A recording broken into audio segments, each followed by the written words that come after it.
네, 안녕하세요. 불파 캐스터 김성입니다. 안녕하십니까. 불파 캐스터 보조 캐스터 박준입니다. 네, 매년 4월 16일 되면 저희 마음이 무거운 분들이 많으실 겁니다. 세월호 참사는 우리 국민들의 가슴에 지울 수 없는 상처를 남겼는데요.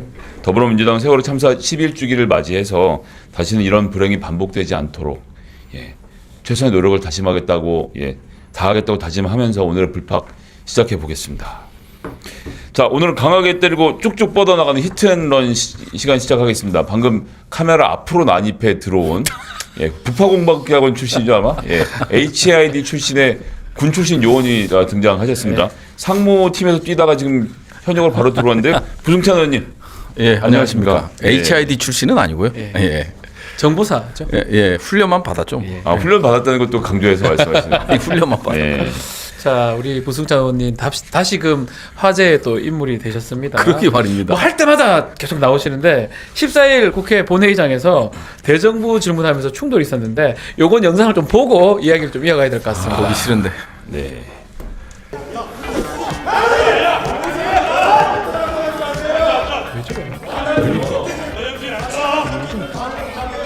대구시장 출마.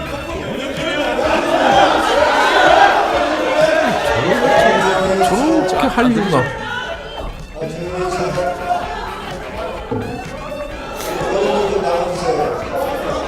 사실 싸움은 진짜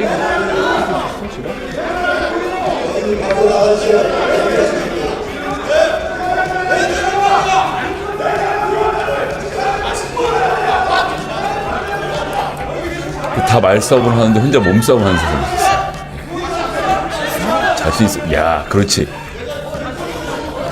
야, HID라는 소문이 정말. 네. 저는 이제 이런 생각이 좀 들더라고요. 예전에 그런 프로그램이 한번 기획되다가 결국 안 됐는데 국회의원들이 이제 말로 싸우지 말고 진짜 나와가지고 장갑 끼고 한번 이렇게 격투기 하는 거 그런 거 한번 진짜 프로그램 기획됐다가 나중에 없어지긴 없어졌는데 그거 하시면 1등 하실 것 같아요. 1등은 못 할 것 같고요. 등수 안엔 들 것 같아요. 그냥 느낌상. 네. 김용만 의원이 이 덩치. 김용만 의원이 몸이 엄청 좋아요. 거기 장교 출신에 그 평소에 굉장히 좀 연습을 많이 하는 거예요. 운동을 엄청. 근데 거기 약간 패션 근육이고요. 진짜 근육은. 그래서 자신 있냐는 게 뭐 죄송한 질문일 수 있지만 한판 붙자 이런 뜻으로. 아니요. 그거 아닌가요? 맷집은 된다. 열심히 맞고 고소해야겠다. 이거 어떤 상황이었습니까 이게? 이제 그 내란 공범당이라고 동조당이라고 이제 그 김병주 최고위원이 얘기를 하고 그러면서 이제 발단이 된 거죠. 뭐 그러다가 소리 나오고 그러다 보니까 우리 민주당에서 항의하고 그러면서 사과하라고 그러고 그러다가 이제 흥분을 지체 못해서 넘어온 권영진 의원이 넘어왔죠. 그런 사례는 없었거든요. 잘 없죠. 네. 그러다가 곳곳에 아예 없진 않은 게 얼마 전에 노정면 의원이 한 번 더 넘어갔었죠. 곳곳에 이제 암초들을 만난 거지. 넘어오다가 조계원하고 한 번, 그 다음에 김원희 의원하고 한 번. 그리고 이제 이유 없이 김용만 건드렸다가 또 김용만님. 그러다가 이제 저 상황은 저는 이제 말리려고 했어요. 저한테 자신 있어라는 말이 말리는 상황 아니야. 김준혁 의원이 막 화가 나서 이제 김준혁 의원하고 실강의를 하는데 제가 말리는 상황에서 저한테 뭐라 그런 거예요. 그러니까 아니 이제 군대 전략 전술로 보면 우리가 이제 북한의 도발을 억제하죠. 억제하고 억제에 실패했을 때 방어를 하죠. 방어에 실패하면 이제 방어를 하고 나서 공격으로 전환하잖아요. 그렇군요. 이제 억제, 방어, 공격인데 일단 억제시키는데 주안점을 두다 보니까 이제 강인한 모습을 보여야 하잖아요. 이게 실패한 거지. 저쪽에서 이제 공격하니까 이제 방어에서 이제 공격으로 갑자기 급전환하게 된 겁니다. 그래서 진짜 저 권영진 의원님께는 죄송한데 깜도 안 되는 게 그래갖고 저한테 뭐라 그러길래 자신 있냐고. 그래서 이제 나와 하려다가 저쪽에서 깨갱하니까 나와까지 못한 거죠. 네, 그렇군요. 대단하십니다.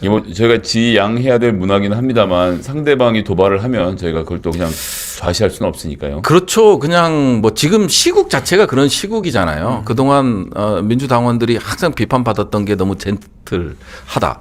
저 역시도 젠틀하고 싶죠. 이게 양문석 의원도 사석에는 나처럼 부드러운 사람 있나? 네, 그렇게 말씀하시죠. 양문석 의원도. 예, 뭐 냉철하고 예리하고 스마트하고 이런 평가를 받고 싶은 1인입니다. 그렇게 실제로 질의하실 땐 그렇게 하시잖아요. 아니, 저는 이제 그렇게 하는데 네. 이상하게 화면은 이상한 것만 잡히니까 그런 게 좀 안타깝죠. 아. 그런데 이제 불의를 보고 참지 않는 것도 민주당 국회의원으로서는 해서는 꼭 해야 되는 해야 되는 네, 거죠. 의무적인 필요한 겁니다. 네, 필요하다고 생각을 하고요. 예. 그러다 보니까 이제 운동도 해야겠다. 구승찬 의원님 자랑은 여기까지 정도만 하고요. 예. 경찰 비상계엄 특별수사단 얘기로 좀 넘어가 보도록 하겠습니다. 네. 오늘 오전 10시부터 대통령실과 공관촌에 압수수색을 하고 있는데요. 야, 지금 보시면 윤석열 전 대통령, 김성훈 차장의 특수공무집행 방해 혐의 등과 관련돼서 비화폰 서버, 대통령실, 경호처 사무실, 경호처 공간 등에 대한 압수수색을 하고 있습니다. 그런데 지금 대통령 경호처하고 제대로 지금 협의가 이루어지지 않아서 대치를 이어가고 있는 상황인데 뭐 속보가 더 나온 건 없죠. 계속 협의 중인 상태인 것 같습니다. 근데 6시간째 대치 중입니다. 뭐 군에 계셨으니까 네. 또 이 분야가 전문 네. 분야 중에 네. 하나신데 도대체 경호처는 왜 압수수색을 막는 겁니까? 법적 근거가 있나요? 법적 근거가 있죠. 군사 보안 시설이기 때문에 기본적으로 거기에 책임을 담당하는 장이 승인을 해줘야 됩니다. 네. 지금 어디까지나 이제 김성훈 차장이 이제 경호처장이 없기 때문에 사퇴를 했기 때문에 이제 경호 차장이 그 결정권을 갖고 있는 거거든요. 네. 그러면 이제 법적으로 경호 차장이 거부를 하면 쉽지가 않습니다.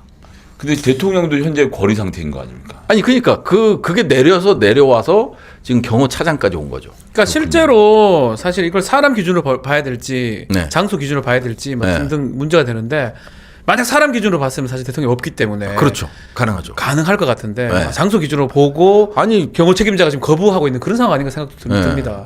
장소 기준으로 보고. 예. 이거는 이거는 국가 사실- 보안 시설이기 때문에 한덕수 대행이나 이런 책임자들이 맞아. 한마디만 해줘야 되지. 내죠. 정리를 해줘야죠. 그게 예. 좀 필요한 거 아닌가요? 이 박지원 의원님 말대로 보면 이제 잠깐만요. 뱀장어에 대통령은 지금 그러니까 전 대통령 윤석열 씨는 아크로비스타에 가 있는 거 아닙니까? 그렇죠. 그럼 빈집에서 지금 그러니까요. 놀랍네요. 이게 시설 보안을 총괄하는 데가 경호처이기 때문에 예. 그런 법의 논리가 근데 이게 지금 관련 자료들이 남아 있을까요? 4번이나 시도했는데 실패한 상황이고. 일단 서버는 살아 있는 것 같아요. 그런데 서버는. 이제 서버는 국조특위에서 서버가 이틀에 한 번꼴로 삭제된다, 자동 삭제된 기능이 있다고 하더라고요. 그래서 네. 거기서 기술적으로 이게 복원이 될지 안 될지는 모르겠다라는 국조특위의 경호처 답변이 그렇습니다. 네, 지원본부장의 답변이. 윤석열 대통령도 사실 이 상황에선 재조사를 좀 하고 재수감 포함한 여러 가지 네. 법적 조치가 있어야 될 것 같은데 이쪽 특위 해오셨는데 좀 어떻게 예측하십니까? 저는 일단 특수본에서 수사를 할 거고요. 그러면 이제 구속영장을 체포영장을 먼저 치겠죠. 네. 불응할 거 아니겠습니까? 그렇죠. 결국은 불응해서 또 구구 세력들을 결집시키고 이번 국민의힘 경선 기간 동안 자기의 어떤 에너지를 최대한 활용하려는 그런 모습을 보일 테고 그다음에 구구를 이제 에너지를 결집하면서 이제 안 나가겠죠. 체포영장 자체를 거부할 테고 그런 과정 속에서 이제 조사를 안 나갈 테고 그렇죠. 그다음에 이제 체포영장이 발부가 되겠죠. 네. 시간 조금 그래서 걸릴 것 같아요. 5월 3일 기준이 되지 않을까. 5월 3일이요? 국민의힘, 아하. 국민의힘이 이제 후보가 나오잖아요. 그러면 후보가 나오는 순간부터 경선 후보가 나오는 순간부터 윤석열하고 이제 절연의 시간을 가질 거란 말이에요. 윤석열을 후보가 되고 나면 지금은 절연할 윤석열이 것이다. 필요하죠. 근데 조금이라도 가능성을 갖고 내가 대선 후보로 나가겠다 했을 때는 윤석열이라는 존재는 장애물이죠. 그렇지 않겠어요? 그럴 수도 있고 선거는 어차피 진 거니까 그 다음번 당권을 그렇죠. 누린다든지 그렇죠. 공천을 생각하면 또 지지자들 중심으로 뭉쳐간다고 하면 윤석열을 계속 보호할 가능성은 진짜 배제할 수 없죠. 예. 뭐 1차적으로 봤을 때 후보들이 이제 선거에서 뭐 대선에서 승리하겠다 이런 것보다는 이제 공적 이익이잖아, 그게. 그러니까요. 근데 이제 사적 이익에 맞습니다. 뭐 당권이라든지 그런 사적 이익에 치중하게 된다면 아마 그렇게 될 가능성도 있죠. 근데 이제 문제가 지금 뭐 윤석열은 재구속이 나중에 언젠가 될 것 같아요. 네. 그런 상황인데 이 수사 관련해서 지금 공간에 관저 압수수색 얘기를 했지만 그 안가 압수수색도 지금 불발되고 있거든요. 불발됐죠. 이상민 예. 그리고 검찰에서. 단주조사 검찰에서 그거 자꾸 기각을 하고 있습니다. 이 범죄가 거의 확실한데 압수수색 영장은 사실은 가급적이면 뭐 다 거의 해줍니다. 네. 이걸 자꾸 반려하고 기각하는 검찰 이유 뭘까요? 뭐겠어요? 우리가 합리적으로 다 아시면서 저한테 여쭤보십니까? 결국은 뭐냐면 검찰이 강하게 연계돼 있다. 이번 내란과. 그리고 이제 비아폰 서버에서 뭐가 나올지 모른다. 네. 그리고 김성훈 입에서 뭐가 나올지 모른다. 비아폰 대출 기록부에서 뭐가 나올지 모른다. 그리고 이제 특위에서 제가 밝힌 것 중에 하나가 뭐냐면 심우정 검찰총장이 직접 김선호 네. 국방부 차관한테 전화해서 김용현의 비아폰 전화번호를 물어봤잖아요. 심우정이 심우정이 차관한테 물어봤죠. 국방부 차관한테 물어봤죠. 예. 근데 이제 국정조사 특위에서 이진동 차장검사가 나와서 자기가 통화했다. 네. 이렇게 얘기를 하는데 심우정이 어디까지 관여됐는지 그리고 왜 하필 자진 검찰 출석 그것도 새벽에 김용현이가 예. 검찰에 자진 출석했는지 이게 여기에서 어떤 커넥션이 있었는지 심우정, 김주현, 박성재 그리고 이완규까지. 이완규, 사인방. 김용현 사인방. 아니 김용현의 자진 출석이 여기 어떤 커넥션들이 있는지 그리고 이제 성관이의 방첩사 이 간부의 진술서를 보면 검찰과 국정원이 오기로 했다. 네. 중요 임무는 거기가 할 것이니 여인영의 지시사항이죠. 거기 중요 임무는 검찰하고 국정원에서 할 거니 우리는 지원 임무를 하면 된다. 서버 확보하는 거예요. 그렇죠. 그러면 어디까지 논의됐는지는 결국은 김성훈의 이익과 비아폰 서버입니다.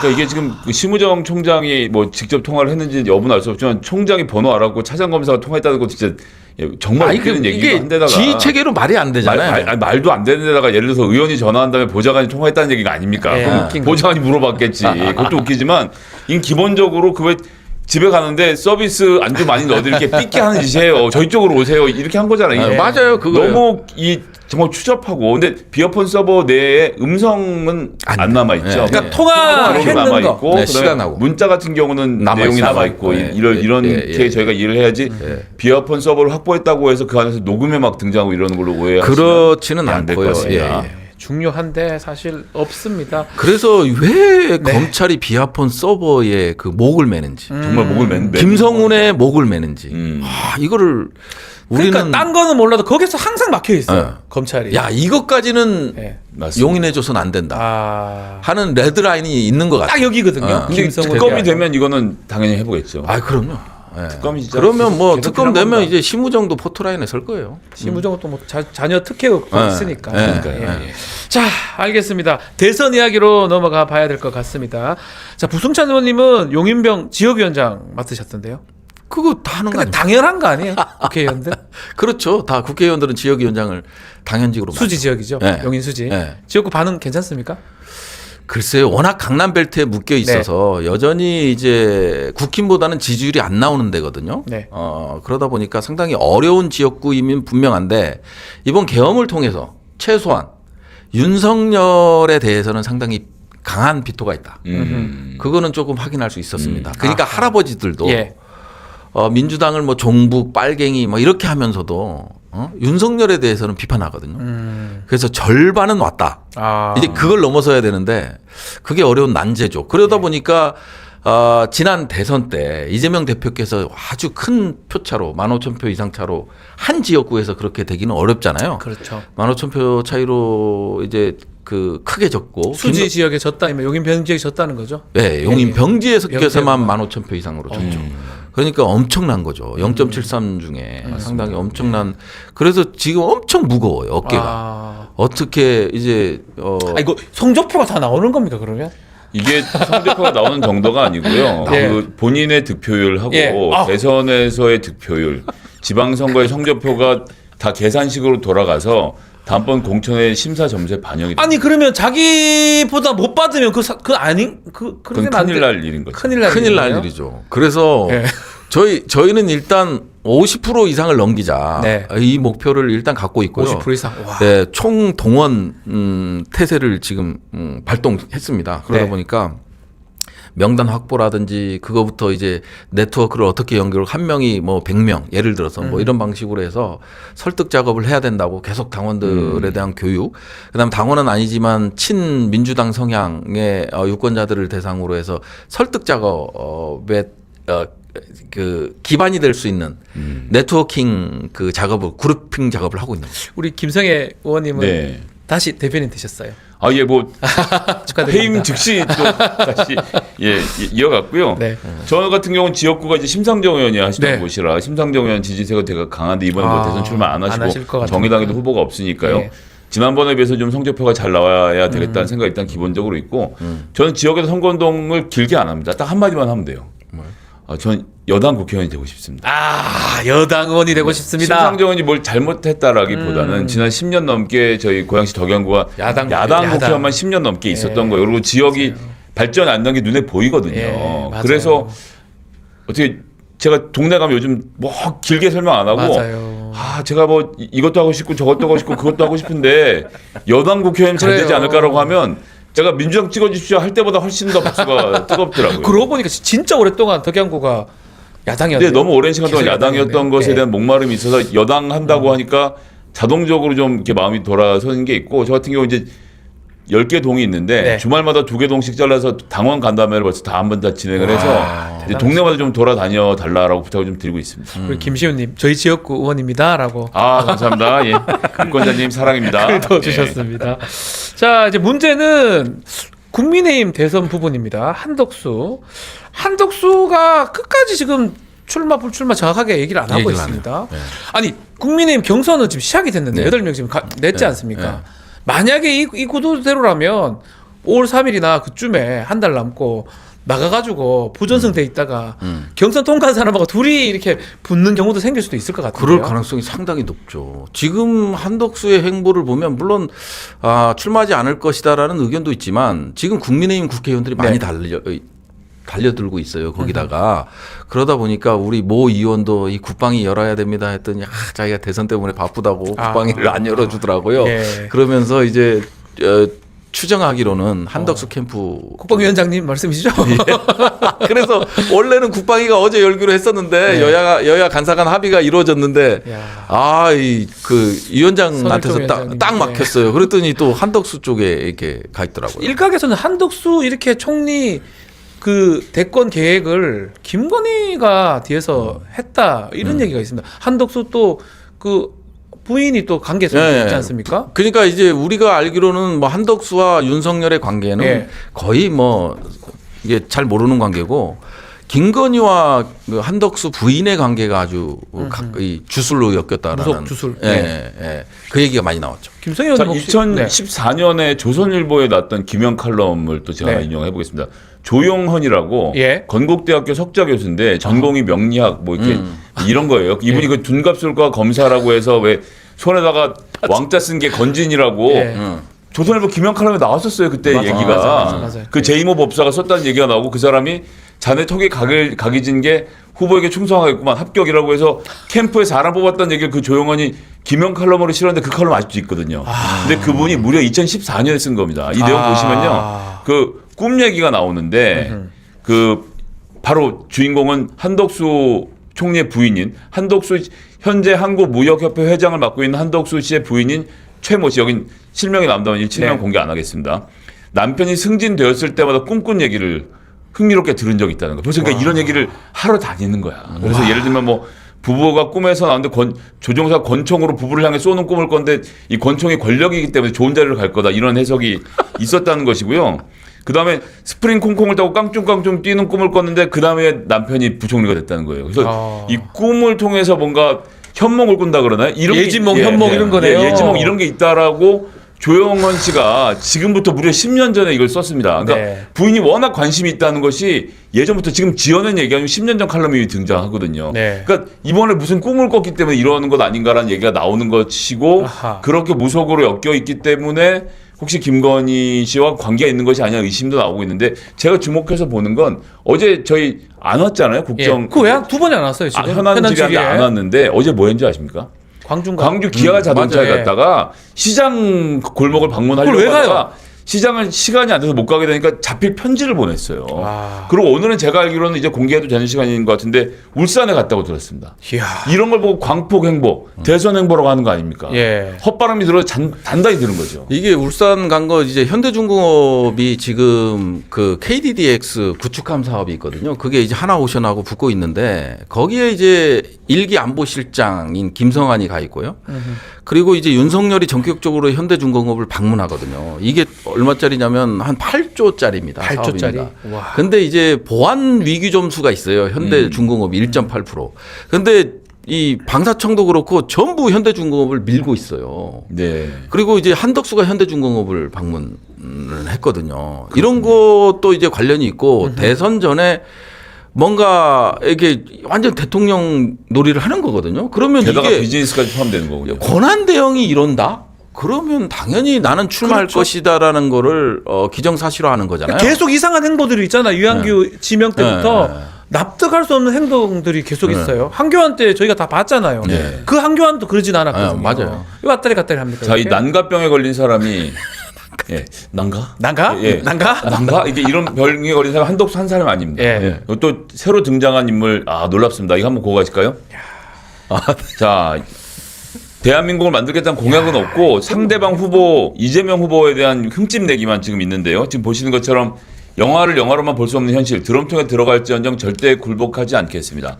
드럼통에 들어가 있는 나경원 씨의 모습을 보고 계신데 저 무슨 맥락인지 아세요? 네. 혹시 영화들 보셨나요? 신세계라는 영화? 네네네. 봤죠. 조직폭력배들이 드럼통 안에 사람을 가둔 다음에 이제 바다에 수장시킨다는 시멘트 얘기인데 넣고. 시멘트 넣고. 저 영화 안 본 사람 모르는 얘기거든요. 예. 근데 저게 최근에 엄청나게 빈번하게 등장했던 사이트가 있습니다. 제가 어디죠? 캡처 하나 퍼왔는데요. 그 제작진 캡처 한번 일베? 보여주실래요? 아, 바로 일베입니다. 일베네요. 자, 위에 보시면요. 제가 구글 검색한 요령 가르쳐 드릴게요. 이재명 띄고 드럼통 띄고 사이트 콜론 찍고 일베.com 찍고 난 다음에 제가 도구에서 날짜를 작년 개업 날부터 시작해서 나경원 씨가 이 드럼통 사이트 올리기 전까지 글로 검색하는 거거든요.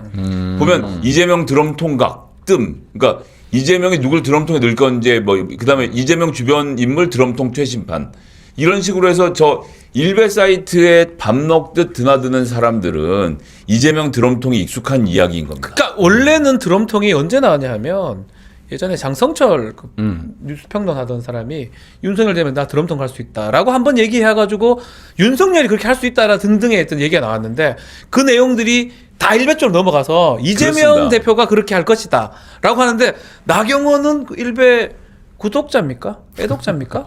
그러니까 정말 수상한데 이걸 그래서 이제 나경원 씨가 해명한 걸 한번 좀 네. 보시면요.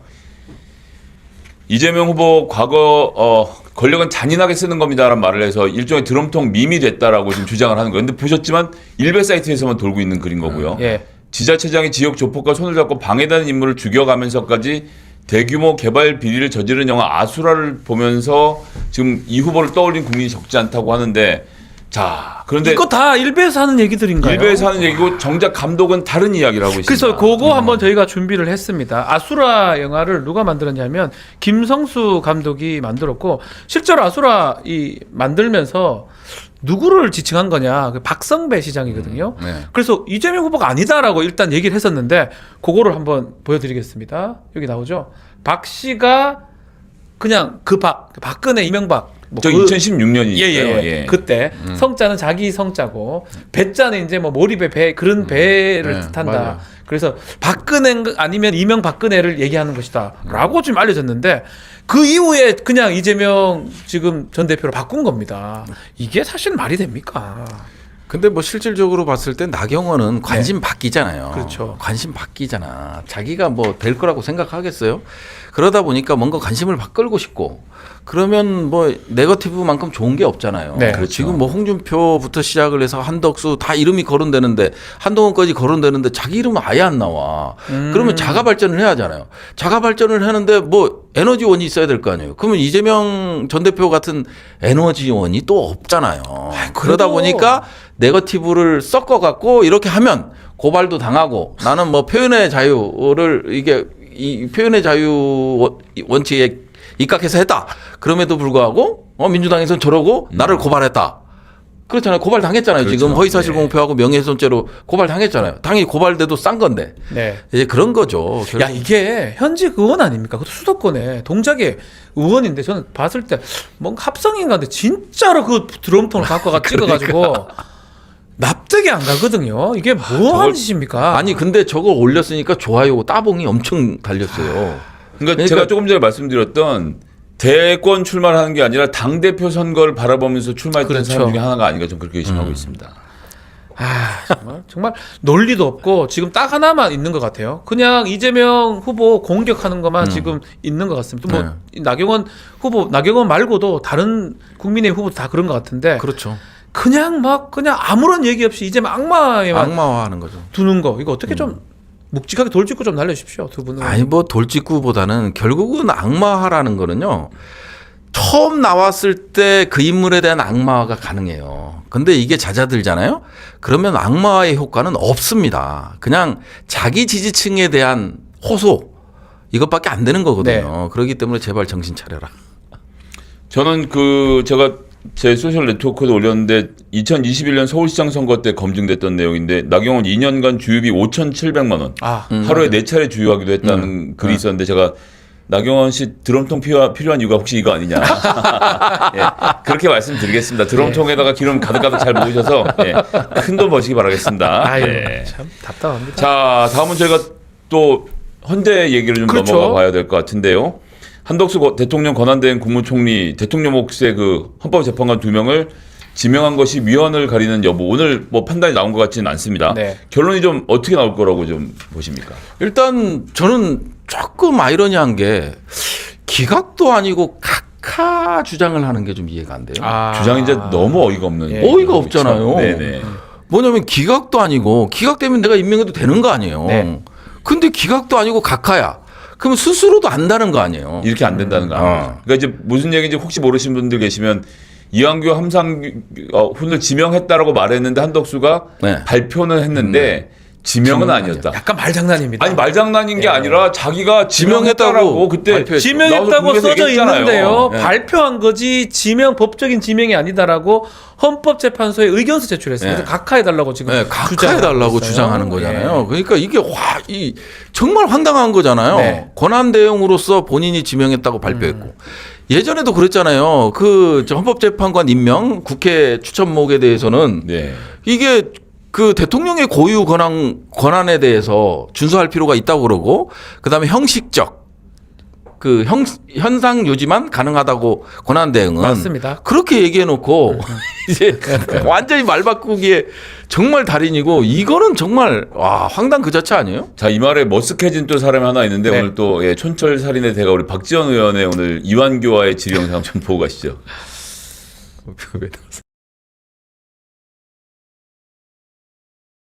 헌법재판관으로 임명을 받은 거예요? 통보를 받은 거예요?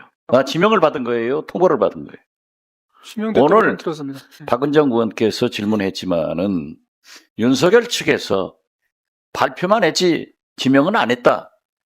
헌법판소 한덕수 측에서 뭐 그렇게 제가 얘기를 말씀드린 게 했는데 좋지 않은 지금 것 같습니다. 헌법재판소에서 권한쟁의를 앞두고 이게 얼마나 혼돈스러운 얘기. 발표만 했지 지명은 안 했다. 이게 도대체 법꾸라지라는 말이 있는데 한덕수 대행은 쌤장어 대가리에 참기름 바라는 소리를 쌤장어 대가리에 참기름 바라는 소리를 쌤장어 대가리에 참기름 바라는 소리를 이게 뭐예요? 그러면 오늘 왜 나왔어요? 글쎄요지. 발표만 안 쓰니까? 아니 그게 오늘 저는 우리 최고 됐어요. 청문회 열심히 하겠습니다. 제가 잘해보겠습니다. 지명이 아니라는데 이렇게 되는 거잖아요. 참 웃깁니다. 이런 민망한 상황 좀 어떻게 보셨습니까? 이거 뭐 상상을 초월하는 상황이죠. 이게 어떻게 가능해요?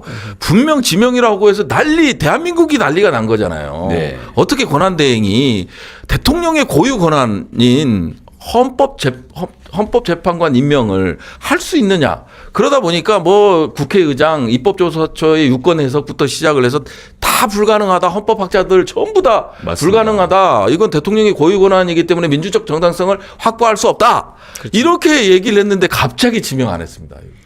그러니까요. 이게 평가가 안 되는 거예요. 아마 곧 평의가 끝나면 사실 가처분이기 때문에 오늘도 결론을 낼 수가 있고요. 늦어도 내일 오전에 결론 내일 날 수 날 것 있습니다. 같습니다. 18일 퇴임이기 때문에 네. 내일 정도 난다면 본인들도 잘못됐다는 걸 아는 것 같아요. 그래서 이런 소리를 하는 게 아닌가.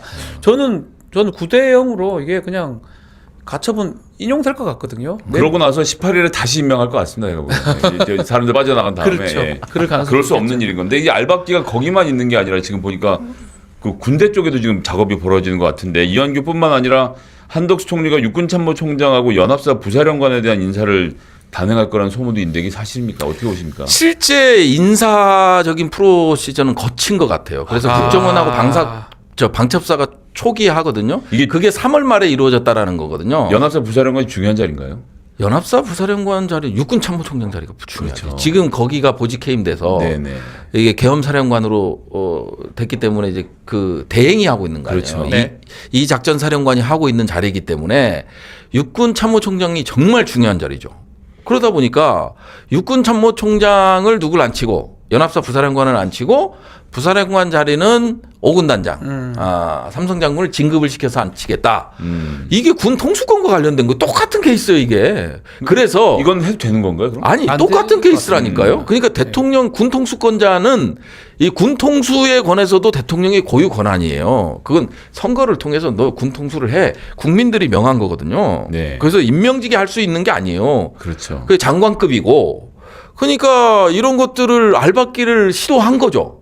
시도했는데 어제 이제 여기저기 확인해봤죠. 육군본부, 방첩사, 뭐 국정원, 뭐 김선호 차관 해보니 그거는 아니다. 아니다. 이렇게 얘기는 했어요. 아하. 그래서 지금 전역하시는 분들 있잖아요. 임기가 네. 뭐 계급 정년이 됐든 뭐가 됐든 정년이 차서 전역하는 자리는 공석으로 둘 수 없으니 그 자리에 대해서는 인사 검토를 하고 있지만 이 지휘부에 대한 인사 검토는 하고 있지 않다. 그래서 저희가 추정하기로는 육군참모총장하고 그다음에 연합사 부사령관 사성장군 자리, 포스타. 네, 네. 포스타 자리잖아요.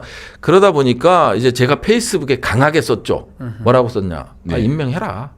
그러면 한두 달 딱 하고 못 바뀌겠다. 경질이다. 여기 페이스북에 썼어요. 저는 뭐 이번에 만약 그런 어거지 인사가 있다라고 하면 차기 정부가 들어서 단호하게 전 다 해임시켜야 된다고 네. 봅니다. 근데 그렇죠. 절대 무슨 뭐 체면 따지고 이럴 전 상황 아니 아니에요. 그러다 보니까 이제 거기에 대상으로 올라가 있던 장군들도 고사를 하겠죠. 한 달하고 그만둘 수는 없으니까. 그러니까 총장은 좀 달라요. 뭐 잘 아시겠지만 네, 참모총장. 명예스럽잖아요. 한 달을 하든.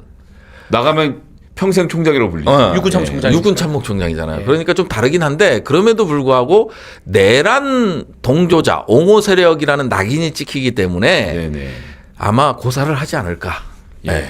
알박기를 한다면. 여기까지 오늘 공군의 최정예 요원 우리 부승찬 의원님의 말씀을 또 한번 신나게 들어봤습니다. 네. 오늘 말씀 너무 감사드리고요. 아유, 네. 깊이 있는 분석 역시 네. 뭐 누구도 따라올 수 없는 최고십니다. 아유 그만해요. 눈물을 겸비한 네. 아유 최고십니다. 그만해. 네. 됐어. 잘해주시기 바랍니다. 다음에 또 뵙도록 하겠습니다. 감사합니다. 알겠습니다. 감사합니다. 미 재무장관이 한국과의 무역 협상을 예고했습니다. 지난주 베트남, 내일 일본에 이어 다음 주 한국과 협상이 있다면서 협상은 빠르게 진행될 것이라고 말했습니다. 동맹국의 이점이 있겠지만 먼저 협상을 타결하는 것이 최고의 합의가 될 것이라고 압박했습니다. 한국은 일본, 영국, 호주 등과 함께 미국의 우선 협상 대상에 포함된 것으로 알려졌습니다. 관세 정책 일관성은 다시 한번 흔들렸습니다. 트럼프 대통령은 일시적 관세 면제 품목을 묻는 질문에 자동차 부품을 언급했습니다. Looking at something to help some of the car companies where they're switching to parts that were made in Canada, Mexico, and other places, and they need a little bit of time. 자동차에 25% 관세를 부과한 미국은 엔진, 변속기 같은 핵심 부품에 다음 달 3일 이전 관세를 매길 예정이었습니다. 앞서 미국은 국가별 상호 관세에 이어 스마트폰 등 전자제품 관세도 유예했습니다. 중국에서 생산되는 애플의 아이폰 가격 폭등을 우려한 조치로 보이는데 트럼프는 유연성으로 포장했습니다. Look, I'm a very flexible person. I don't change my mind, but I'm flexible. There'll be maybe things coming up. 전자제품 관세 유예는 주가 상승으로 이어졌지만 미국은 반도체와 의약품에 대한 안보 차원의 조사를 시작했습니다. 사실상 관세 부과와 전 단계로 관세 품목은 계속 늘어날 전망입니다. 복잡하고 어려운 내용도 이분들과 함께하면 쉽고 재미있게 이해할 수가 있습니다. 불팍 1타 강사, 우리 당의 외교 전문가이자 통상 전문가이신 홍기원 의원님 모셨습니다. 안녕하세요. 안녕하십니까. 자, 첫 출연이시죠, 불팍에. 네, 그렇습니다. 자, 그래서 우리 처음 출연하는 의원들한테 특별한 혜택을 좀 주고 있습니다. 매력을 어필할 수 있는 자기 소개 시간. 먼저 영상을 좀 보고 다시 소개 시간 갖도록 하겠습니다. 재선의 비결, 겸손해야죠. 어릴 적 내 꿈, 버스 운전사, 이전 직업은 직업 외교관, 외교가 뭐야? 국가의 이익, 내게 평택은 고향 같은 곳, 존경하는 분, 노무현 2호. 이야, 너무 글자로 맞춰야 되나? 5개 다 해야 되니까. 예. 자, 영상 재밌게 보여주셨는데 혹시 미처 소개 못한 부분 있으면 직접 말씀 좀 해주시면 좋을 것 같습니다. 예, 제가 지역에 돌아다니면은 많이 듣는 얘기인데 이게 제 매력이라고 할 수 있는 건지 아니면 정치인으로서는 조금 부족한 것 같기도 한데 동네 아저씨 같다는 얘기를 많이 듣습니다. 제일 좋은 거 아닌가요? 그래서 저는 이제 우리 지역 주민들하고 예. 식사를 많이 하는 편이거든요. 예, 같이 밥을 많이 먹는데 뭐 국회의원 같지 않고 동네 아저씨 같다. 그래서 편하다 그런 얘기를 많이 듣습니다. 이게 장점이기도 한데 네. 또 한편으로는 좀 카리스마가 없다는 소리 같기도 해서 예, 조금 고민하고 있습니다. 장점으로 들립니다. 동네 아저씨 같은 우리 평택의 홍기원 의원님. 그러니까 이렇게 자기 자랑 시간을 낭비를 하면 의미가 없어요. 아니, 아저씨 같은 거 그냥 봐도 알거든요. 그게 안 해도 되겠는 얘기 하셨는데. 맞아요. 예, 우리 홍기원 의원님은 네. 그 본인 설명 잘 안 하셨는데 대학 졸업하고 나서 기재부에 네. 행정고시를 통해서 기재부에 들어가신 분입니다. 잘 아시는 것처럼 이 재경 쪽이 되게 들어가기가 커튼이 높잖아요. 거기 들어가서 활동하다가 야, 이게 대한민국 잘 먹고 살려면 외국에 수출을 잘해야 되겠다. 통상 쪽으로 옮겨서 통상 전문 분야로 하면서 기재부에서 외교부로 옮긴 대한민국의 양대 산맥인 기재와 외교를 처음이겠네요. 다 경험한 경제와 정말 외교 통상을 평생 했습니다. 엘리트 공무원이거든요. 근데 이런 설명 한 줄도 안 하고 자기가 아저씨가 그러니까요. 뭐 하러 하는 거야? 난 알 수가 없어요. 이 중요한 얘기 빼먹고. 내가 하는 것보다 이렇게 사회자가 해주시는 게 그러고 훨씬 더 나서 평택에 출마하기로 맘먹고 네. 제대로 영입된 것도 아닌데 동네를 열심히 돌아가면서 왜냐하면 5살 때부터 그 동네 살아서 초중고등학교를 다 나와서 동문들이 엄청 도와줘서 원래 잘 되지 않던 평택 지역에서 이겨서 좀 지역구를 가져서 재선을 하신 분입니다. 그러시면은 조금 후원을 보태면 저한테 좀 보내주시니까. 그 외교관 출신 국회의원이 네. 지금까지 몇 있었고 또 지금도 저 말고도 2분 더 계신데 지역구에 출마해서 제대로 처음부터 해가지고 된 사람은 유일하게 저밖에 없고요. 또 외교관 출신으로는 유일한 재선 의원. 네. 예. 사실 외교관들이 약간 좀 격식 있게 샤이한 분들이 많은데 맞아요. 그런 점에서는 또 타의 추종을 불허하는 또 인간적인 매력을 갖고 계십니다. 대단하신 것 같습니다. 그래서 아저씨가 아니라 전문가니까 이제 매우 전문가요. 믿고 들으시면 됩니다. 저희가 지금 보니까 트럼프 행정부가 한국, 영국, 호주, 인도, 일본 5개국을 최우선 협상 목표로 하겠다는 입장을 밝혔어요. 지금 보니까 한덕수 대행도 하루 이틀 사이에 알래스카 LNG에 관한 한미 화상 회의가 진행될 거다 이렇게 얘기를 하고 있는데 이거 지금 알래스카 LNG 같은 경우도 그렇고 좀 신중화해야 된다라고 얘기하는데 한덕수 권한 대행이 아까 전에 계속 인사하기도 했습니다만 이거 자기가 이렇게 막 진행해도 되는 일입니까? 절대 안 됩니다. 신기합니다. 예. 지금 얘기 나오는 미국과의 통상 협상은 대한민국의 국익에 엄청나게 중요한 그런 내용이거든요. 네. 근데 대행, 그야말로 국민의 권한도 위임받지 않은 대행이 이걸 하는 것은 말이 안 되고 더더욱이나 좀 아까 얘기가 많이 나왔습니다마는 한덕수 총리는 여러 가지 위헌적인 또 위법적인 행위를 했다고 해가지고 국민의 신임을 다 잃었지 않습니까? 네. 이런 위치에 있는 사람이 미국과 대한민국의 엄청난 국익이 걸린 협상을 본인이 마치겠다 이렇게 하는 거는 이거 말이 안 돼요. 2달 있다 하면 안 돼요? 지금 당연히- 본인이 해야 돼요, 진짜로? 그리고 또 하나는 예. 지금 우리가 미국과 협상을 하려는 가장 중요한 이유가 미국이 그 상호관세를 그러니까요. 25% 때렸기 때문인데 다행히 90일간 유예가 유예를 했지 않습니까? 그러니까요. 90일이면은 이제 7월 며칠이거든요. 7월 9일인가 석 달 되는데 그러니까 대선 끝나고 난 다음이네. 6월 3일 날 대통령 선거해서 4일 날 새로운 대통령이 들어서고 그 이후에 해도 시간적으로 충분하기 때문에 이렇게 서두를 이유가 하나도 없습니다. 아니 화석 연료에다 이렇게 투자하는 건 좀 지금 특히 그 방금 말씀하신 알래스카 LNG LNG는 사업. 그 북쪽 알래스카의 가장 북쪽에 있는 LNG를 파이프라인을 설치해서 이제 수입하겠다, 수출하겠다 그런 건데요. 거기는 첫째 이전 정부에서 경제성이 없는 걸로 판명이 된 민주당 걸로 저는- 정부에서. 예, 예, 예. 예. 그렇게 알고 있고 그게 파이프라인이 1,300km 정도 필요한데 그 알래스카의 기후가 굉장히 춥고 또 동토지대 아닙니까? 그래서 기술적으로도 그렇고 상당히 좀 리스크가 크다. 그래서 일본도 아마 신중할 걸로 생각하고 있고 우리도 당연히 하면 안 되는 걸로 저는 생각합니다. 한덕수 대행 얘기 나왔으니까 좀 물어보면 일본하고 지금 우리가 우선 협상국인데 일본은 천천히 하겠다고 얘기하는데 한덕수 대행은 자꾸 서두르고 있거든요. 그 이유는 뭘까요?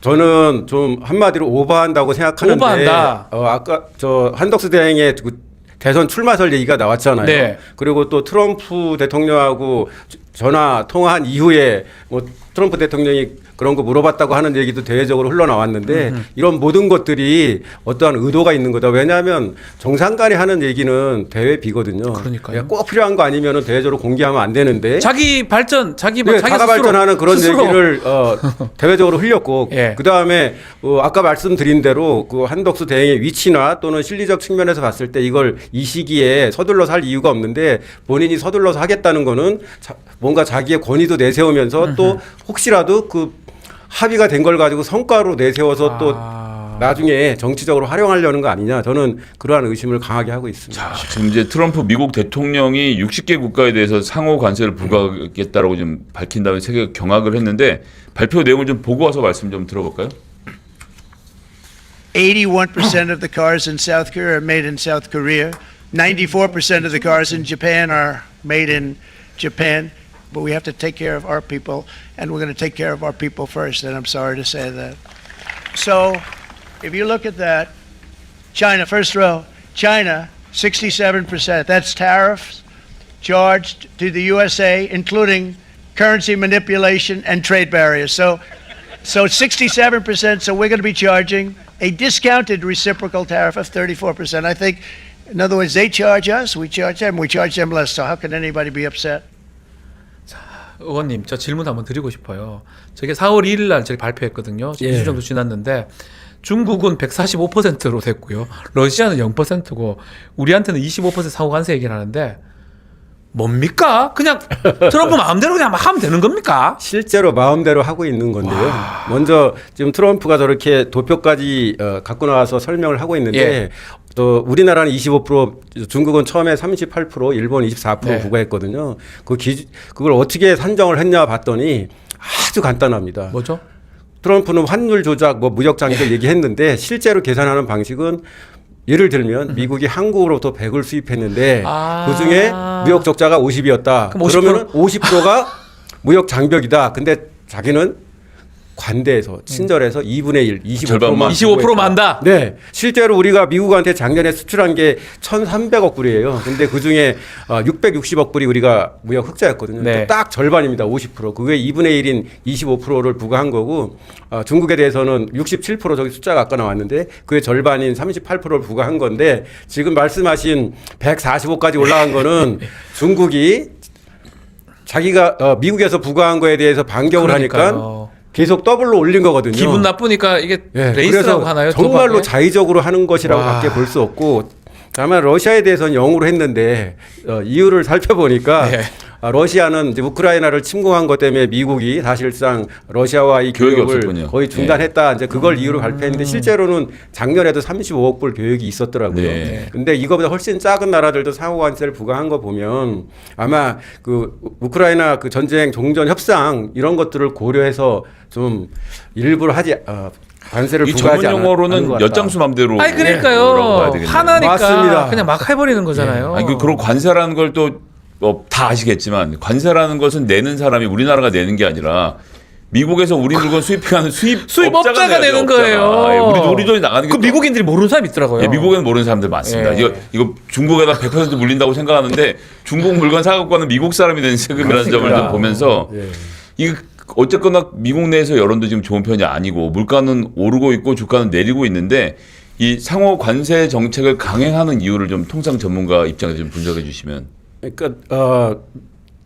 트럼프가 이렇게 하는 이유는 딱 세 가지입니다. 첫째로는 트럼프는 미국 기업들의 법인세를 낮춰서 감세를 하려고 하거든요. 그러면 또 세수가 부족하잖아요. 네. 그래서 세수를 더 거두려고 한다. 관세를 통해서. 두 번째로는 좀 미국의 대무역 적자가 1조 2천억 달러인데 너무도 크단 말이에요. 그걸 줄이려고 한다. 세 번째가 이런 관세 부과를 통해서 미국 내에 공장을 짓도록 해서 미국의 제조업을 키우려고 한다. 이 세 가지 목적을 갖고 있는데 이 세 가지 어느 것 하나 다 달성하기 어렵다. 여러 가지 부작용이 지금 실제로 초래되고 있고 그렇기 네. 때문에 미국 내에서 반발이 굉장히 거세거든요. 원래 상호관세 쭉 발표한 다음에 바로 시행한다 그랬는데 조금 있다가 그걸 3개월씩 유예했지 않습니까? 그렇죠. 가장 중요한 이유는 상호관세 때문에 미국 국채 이자율이 많이 올랐다 합니다. 맞아요. 그래서 미국 내에서 많은 문제가 생겼고 또 인플레이션 조짐이 있으니까는 이거를 90일 유예했다고 이렇게 분석을 하거든요. 그러니까 네. 국채를 외국에 많이 팔아서 어쨌든 금융적인 이득을 거두고 있는 것이 미국의 주요한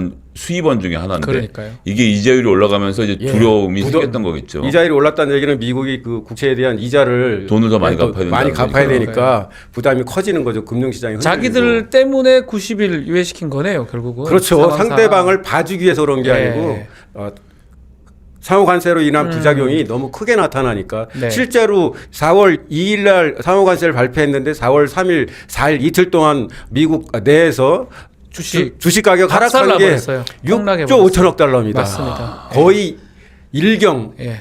예, 우리나라 한 10몇 년에 걸친 예산 규모 이상의 예. 그 주가 하락이 있었거든요. 그 정도로 큰 국내적인 충격이 있으니까 이거를 90일 유예하고 그 사이에 양자 협상을 통해서 좀 얻어내고 나중에 이거를 좀 상호관세를 부과하지 않거나 줄이려고 하는 것 엎어질 아닌가. 가능성도 혹시 있을까요? 저는 상당히 있다고 상당히 봅니다. 있다. 근데 예. 그렇게 놓고 보면 한덕수 총리가 지금처럼 급하게 하면 안 뭔가 돼요. 결정하는 것은 조금 이거 절대적으로 하면 안 됩니다. 하면 안 아까 되죠. 말씀드린 대로 이미 우리나라에 대해서는 90일간 유예를 했잖아요. 네. 그리고 물론 저 보편관세 10%하고 네. 그다음에 자동차나 철강, 알루미늄에 대한 품목관세 25%는 있는데 이거는 협상한다고 깎아주는 게 아니거든요. 네. 그렇기 때문에 이걸 서둘러서 해야 될 이유가 전혀 없다. 없습니다. 아니 트럼프를 사실 1기 때 그때 청와대에서 정책 자문하셨지 않습니까? 예, 또 안보실의 정책자문위원 다 보셨지 않습니까? 예. 지금 2기 트럼프 지금 정부가 됐는데 트럼프는 어떤 사람입니까? 우리가 앞으로 뭐 민주당이 집권하면 트럼프하고 정말 중요한 관계인데 가장 잘하실 것 같아서요. 예, 첫째 트럼프는 예측 가능성이 없다. 아, 오직 하나 예측 가능한 거는 그 사람은 뭘 할지 모른다는 거. 그 부분을 예측 예. 가능하다. 그 다음에 또 굉장히 자기과시를 좋아한다. 한마디로 본인이 부각되는 걸 좋아한다. 이제 그런 스타일로 이렇게 보이고 있고요. 예. 다만 이 사람이 비즈니스맨으로 굉장히 크게 성공했잖아요. 그래서 정치적으로 또는 대외적으로는 굉장히 액션을 크게 하는데 실제로는 밑에서는 딜을 통해서 실리를 추구하는 그런 형이다. 다만 1기 트럼프 때랑 다른 것은 1기 때는 사실 그 전체 국민 투표에서는 졌거든요. 네. 그래서 국민 다수의 지지를 받지 못한 상태에서 또 갑자기 부각돼서 올라와 가지고 좀 준비가 많이 안 돼 있었다. 그랬는데 2기 때는 지난 4년간 바이든 행정부 기간 내내 4년간 좀 준비를 많이 해서 상당히 준비된 정책을 시행하고 있고 또 대선에서도 전체 투표에서도 이기고 또 선거인단 투표에서도 크게 이겼고 네. 또 상하원도 완전히 장악하고 있기 때문에 장악력이 큰 상황이기 때문에 우리가 좀 신중하게 대해야 된다. 예, 이렇게 봐야 됩니다. 자 다음 얘기 또 넘어가서 궁금한 게 너무 많아요. 네. 민감 국가 리스트도 예. 되게 큰 문제인데 아주 미국 큰 에너지 문제입니다. 보고가 지금 한국을 포함해서 어제 지금 발효가 됐습니다. 민감 국가로 지정된 이유 정확히는 알 수 없지만 지금 정부하고 여당이 핵 자강론을 주장했기 때문 아니냐 이런 얘기가 나오고 있는데 심지어 아직도 하고 있어요. 핵무장 한번 보실까요? 네. 저는 북한의 핵은 오로지 핵으로만 막을 수 있고 북핵이 현실화된 현상 우리도 핵 능력을 갖춰야 한다는 것은 불능가집니다. 야 저거 무슨 저기 김정은이나 김일성 이런 사람이 인민이 허리띠를 졸라매고 핵 개발에 뭐 이러 나가자 뭐 이런 저 배경도 무슨 만주제 갖고 막 이렇거든요. 무서워요. 저거 실제로 저렇게 우리나라에서 하면 가능한 얘기인지도 참 그러니까 수출이 다 막히는 거잖아요. 쉽게 말하면. 제재 받는 경제 거잖아요. 전형적인 예. 안보 포퓰리즘입니다. 그러니까요. 예, 기본적으로 그 핵무장을 하려면은 미국의 동의가 있어야 됩니다. 네. 미국의 동의 없이는 할 수 없거든요. 근데 미국이 절대 동의하지 않을 동의해 겁니다. 줄 리가 없잖아요. 예, 그럼 미국의 동의 없이 하려면은 NPT도 우리가 탈퇴해야 예. 되고 또 엄청난 제재도 받아야 되고 더 큰 거는 예를 들면 우라늄 공급 안 해줍니다. 그럼 할 수도 없고요. 전형적인 안보 포퓰리즘이고 또 하나는 핵무장을 했다고 해서 우리 안보가 좋아지는지에 대한 확신도 없는 거예요. 그러니까요. 예, 그래서 다만 북한이 핵을 계속 개발하고 있으니까 우리 국민들 다수가 우리도 핵을 가져야 되는 거 아니냐 이런 여론이 강한 건 맞잖아요. 심정적인 여론이. 거기에 호소하는 안보 포퓰리즘이다. 예, 저런 사람은 절대로 우리가 뽑으면 안 됩니다. 답답합니다. 뭐 네. 정말 모르는 국민들 대상으로 거의 혹생무민하는가 생각도 들고 지난달에 우리 민간 국가 리스트에 우리나라 올라가면서 정부는 아무런 피해 없을 것이다 얘기를 했는데 그 말 믿어도 되는 겁니까? 그건 완전히 엉터리입니다. 그죠? 왜냐하면 첫째로 민간 국가에 넣는 것은 에너지부에서 정한 원칙에 따른 건데 첫째로는 미국의 테러지원 국가들, 네. 두 번째로는 핵 무장하는 국가들, 세 번째로는 미국의 국가 안보에 위해가 될 수 있는 국가들을 민간 국가에 넣는다고 명시적으로 돼 있어요. 거기에 넣으면 어떠한 제한들이 있다고 에너지부의 홈페이지에 다 나와 있습니다. 그렇기 때문에 민간 국가에 들어가는 순간 당연히 여러 불이익이 있는 거고 예.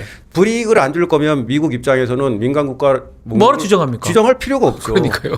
그리고 제가 알기로는 원래 민간 국가에 들어갔는지 여부는 대외 비입니다. 네. 근데 우리가 어떻게 알게 됐느냐?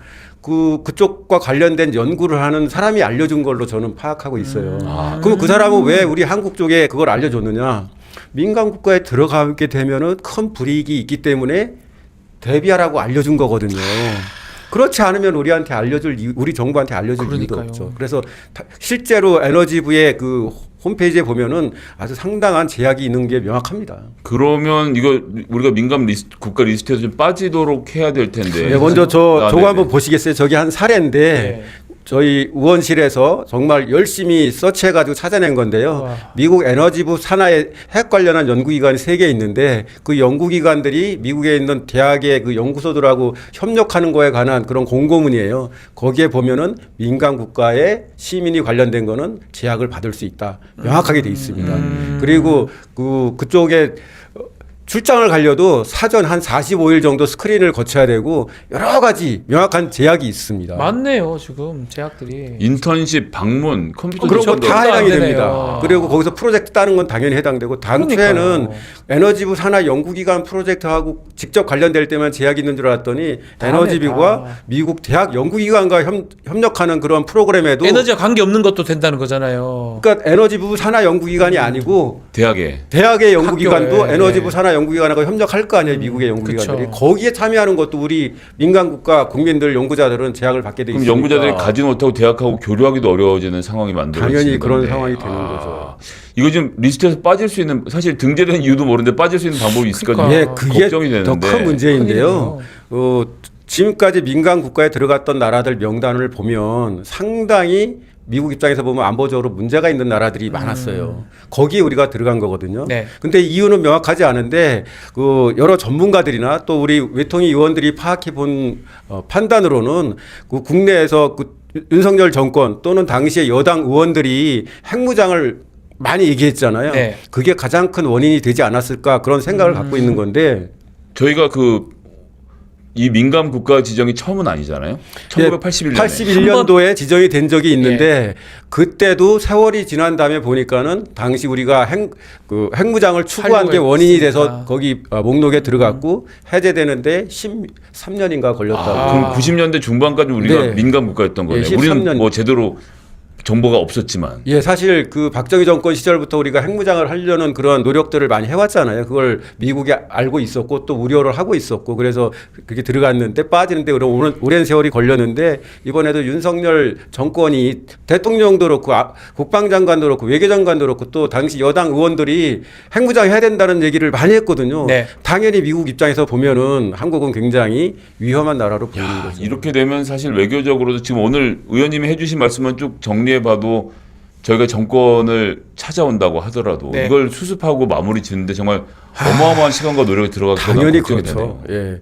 그 사실 제가 미국의 여러 인사들 얘기를 들어보면 미국 내에서는 한국이 핵무장을 추구하고 있거나 하는 의심을 아주 광범위하게 가지고 있다는 이렇게 얘기하니까요 정치인들이 그렇죠. 나와서. 다 하지 않습니까? 당시 이제 여당 의원들이 네. 핵무장 촉구 결의안 이런 것도 진행을 했고 안 되는 걸 자꾸 된다고 이렇게 하니까 미국에서는 그렇게 인식할 수밖에 없는 거잖아요. 예, 그렇습니다. 그래서 우리가 반드시 정권을 잡아야 되고 잡은 이후에도 여기에서 빠지기 위해서는 정말로 많은 노력이 필요하다. 왜냐하면 한번 불신을 받고 있는 상황에서는 그 신뢰를 회복한다는 게 사실 굉장히 어렵죠. 예, 그런 점에서는 우리 홍기현 의원님 같은 외교 통상 전문가가 저희 당에 또 재선 의원으로 계시는 건 그렇죠. 정말 엄청나게 든든한 일이라고 생각을 하고요. 이 정말 많은 노력을 해야 된다고 생각합니다. 안타까운 현실입니다. 오늘 말씀 너무 좋았고 일타 강사로서 정말 잘 활약해 최고십니다. 주셨는데 자주 모시고 또 말씀을 들어보는 시간 불러주시면 영광이겠습니다. 많이 나오셔야 될 것 같아요. 우리 당원들께 예. 정말 우리나라의 외교안보 현실에 대해서 많이 좀 이렇게 설명할 수 있는 기회가 있으면 저희가 좋겠다는 국격이 올라간 생각입니다. 만큼 외교 문제에 대해서 예전보다 더 많은 관심을 좀 가져야 될 것 같습니다. 사실 윤석열 정권으로 인해서 너무도 많은 이 국가적인 손실이 있잖아요. 저는 그 중에서도 이 외교안보상의 손실은 회복하는데 너무도 회복하기가 어려운 그 큰 손실을 끼쳤다. 정말 몹시 진짜 비통한 그런 마음입니다. 네, 이렇게 나오신 홍기현 의원님 감사드립니다. 감사합니다. 감사합니다. 네. 자, 아시는 것처럼 오늘부터 더불어민주당 경선이 시작됐습니다. 지금 화면으로 일정이 쭉 나가고 있습니다. 경선 일정 포스터가 나가고 있는데요. 여러분들 소중한 한 표로 새로운 대한민국을 만들 수 있다는 것을 잊지 마시기 바랍니다. 그리고 서울 경기 수도권 지역의 네. 킨텍스에서 저희 지역구 고양시에서 하는데요. 제가 사회를 보기로 했습니다. 자, 저희는 또 내일 이 시간 찾아뵙도록 하겠습니다. 감사합니다.